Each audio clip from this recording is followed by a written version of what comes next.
Morning everybody, Silverbolt here, back for a Transformers review, and, well, I imagine some of you reading the title page and being rather confused. Because of course the title page on for this video is, of course, G1 RC. However, as most of the astute of you are aware, there is no toy for G1 RC, so it gives me kind of like a double way of doing another video. In that I can do a character review of RC, and I could also do a I can also bring up, mention about some of the toys, some of the Transformers that never got toys. Okay, now the reason this video is popping up and not my Computron video is, well, I've only got two parts left of Computron, and that would be Computron himself and, of course, Lightspeed. However, there is a little bit of an issue with Lightspeed, and it's why I don't want to review him yet. Namely, he's missing the front part of his vehicle. And I really don't want to review him like, well, obviously not like that, but I really don't want to review him, reviewing a broken toy. Might as well just get a stick and review a stick when it's long and it's brown and there's a bit of mould on it. Right, so until I can get my hands on a new Lightspeed, which I have to admit is probably going to be auto assembly, if and when I get to go. Well, obviously when I'm going to be going is going to be August, so. So Computron will come back, but not for now, so I'll probably start another Combiner review series in a while. But anyway, on to this video. Now then, RC. Well, RC's character bio presenter is... Well, RC, of course, is very caring, and she's part of the trio that is Hot Rod, Springer and RC. They form a little bit of a trio. Compare it to Harry Potter, Ron Weasley and Hermione Granger, if you will. Compare it to Leia Organa, Han Solo and Luke Skywalker, if you want to.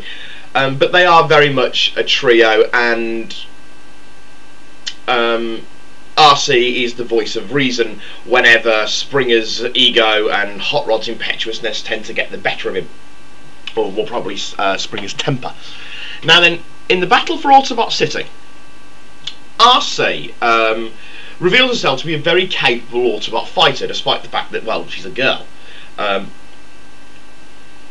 I'll leave that phrase as it is, despite the fact that she's a girl. It doesn't mean any insult to females, but no doubt someone will take it. But there we go.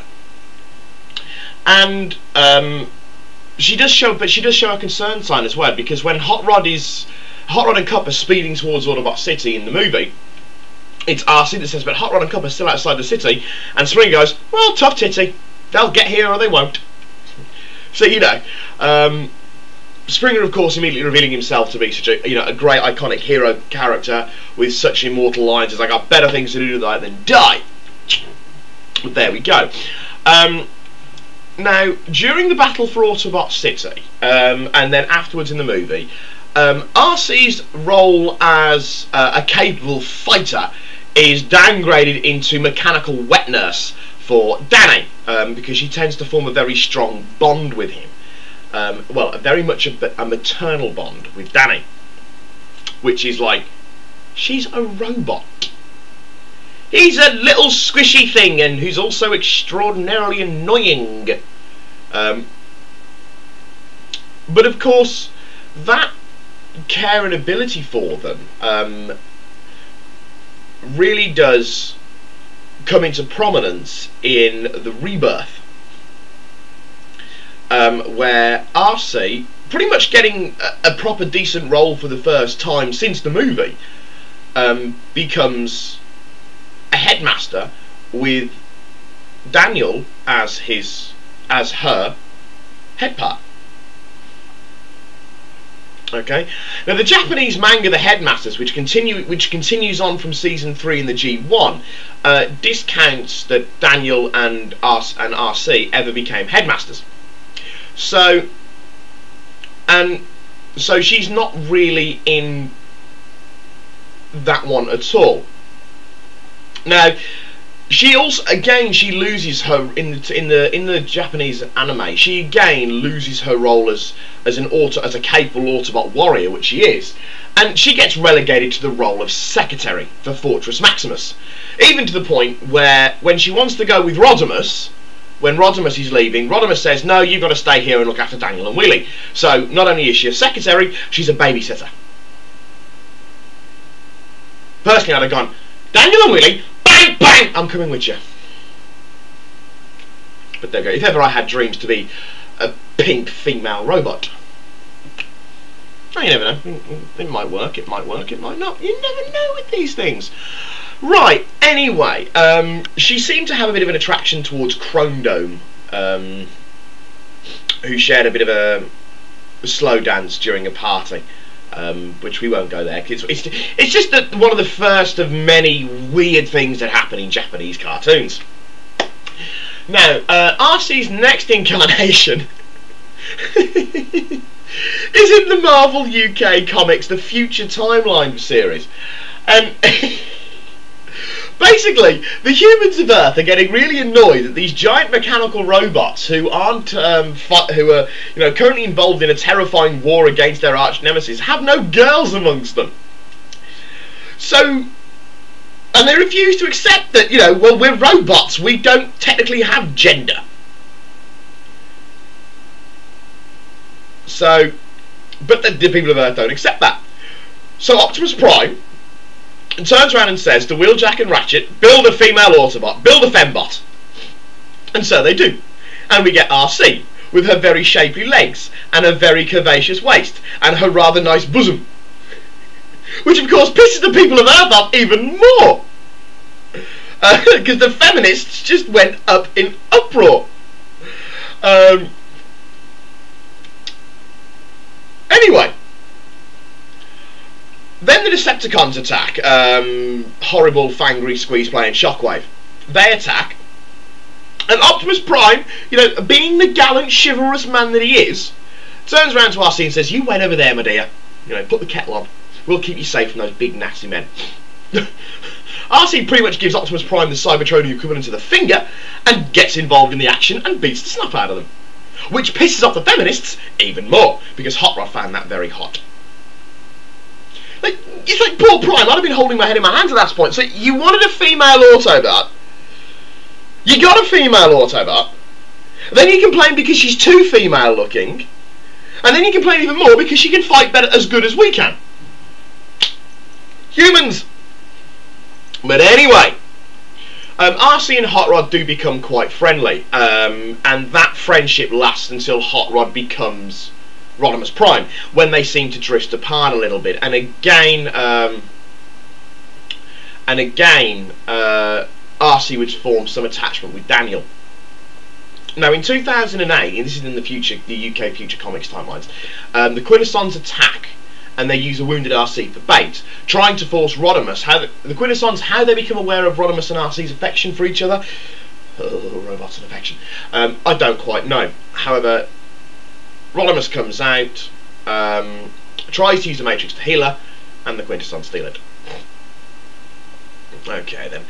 In 2009, Arcee tracks down Shockwave and the Terracons are on Earth, and that wasn't really much of a huge something. But she then came more into prominence role when Galvatron, in one of Simon Furman's mind-bogglingly confusing storylines concerning Galvatron, comes from the future into the past, which is also our future, tries to take over. Cup and Magnus and Arcee get into a fight with Galvatron and absolutely get pwned. Yes, I know a lot about Arcee, because I've just read the Spotlight comics. Sorry, dog. Because I've just read the Spotlight comics. Oh, come here. Because I've just read the Spotlight comic for Arcee, which immediately prompted me to go look through my other Transformers comics. Because I've got Transformers, I've got all the Transformers comics on disc. So, but anyway, that of course promptly does get set through, and Arcee again comes along and ums and ahs and doesn't really do an awful lot after that. Okay, now then, on to the Spotlight comics. Now, RC Spotlight, and John is the caring, wetness, very feminine character of the G1 and the G1 Marvel comics. Now, Transformers Spotlight RC gives some indication of the idea behind Transformers themselves and their gender roles, because Transformers, obviously for one main reason, the fact that it's a boys' cartoon against giant transforming robots, females don't really come into it. I mean, females with guns are really hot. Giant transforming robots that are pink? Not so hot. Anyway, so yes, RC, who is referred to as she and her by the other Autobots, has been extensively modified by Jahaxus. And what Jahaxus has done, oops, I stood on something then. What Jahaxus has done, because he's a bit of a madman, has gone round and tried to create a female Autobot. He created RC. I mean, why there was a male Autobot who was pink with, you know, a very sexy waist and long legs and all that, I don't quite know. You know, I mean, it's a good job that Autobots don't have gender problems, because he'd be very confused. But anyway, so RC, yes, becomes the female Autobot. So it kind of very much discounts the female Autobots of the G1 cartoon, like Moonracer and Elita 1 and all them, which I'm trying to think, because I don't actually remember the storylines concerning the female Autobots. Oh well, doesn't matter for this review anyway. So yes, RC is created by Jahaxus as female. And what does he give us? PMS. Yeah, RC becomes a loon. She's very angry. She's likes to go on a killing spree of what are technically men. Slices them apart and tends to go down to the one bloke who technically dumped her, which was Jahaxus. So yeah, you can very much interpret that Jahaxus gave her, to make RC female, gave her the worst case of PMS ever. I can just imagine that all the women there are thinking, sorry, dog. Anyway, but yes, Transformers Spotlight RC is a very good comic. She is absolutely kick-ass, and like Wheelie, they've done a really good job of reinterpreting her character. Why they decided that she was going to have fangs and blah blah blah blah, I don't quite know. You know, maybe again it's another insider joke about females on their cycles.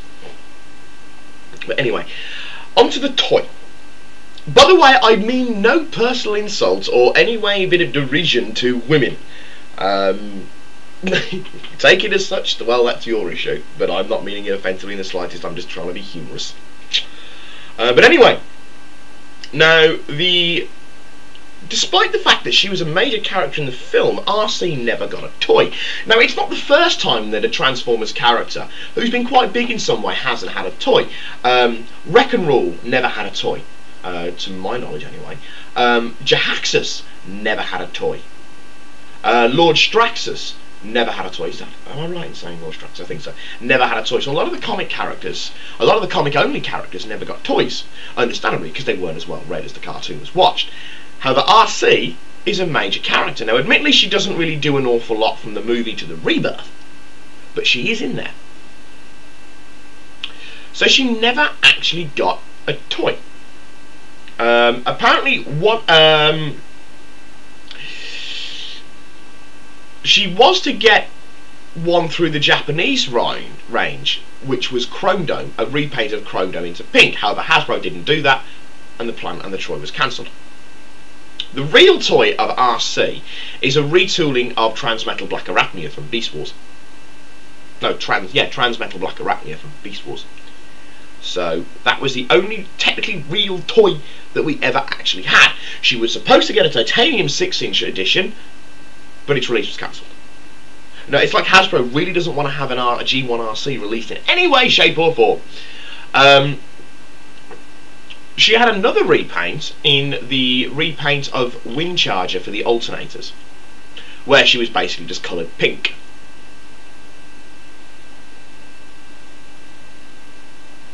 Because apparently all you need to make a Transformer into a female is give her a pink paint job. They've obviously never heard of the Emperor's Children. But there we go. I don't quite know why I threw the Emperor's Children in there. But never mind. Never mind. We have had one Generation 1 toy RC in the form of one of the robot heroes, which are these really dinky, you know, 1.5 inch high, cute little toys, and I haven't got any of them.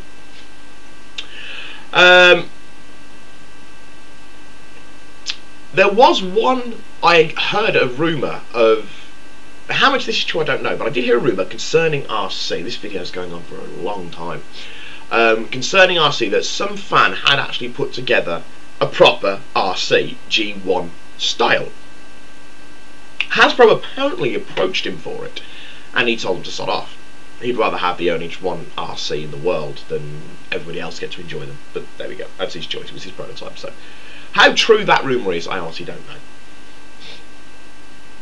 And that's about it for RC. I can't think of any other toys. Oh yes, it has been stated that RC was supposed to be a Princess Leia kind of character, hence why you have the two bobble things on the side of her head. Which would mean the hot rod in that term was supposed to be Luke Skywalker, you know, the cocky, somewhat naive, brashy little kid who goes up to become, you know, big leader. And then you got Springer in the form of Han Solo.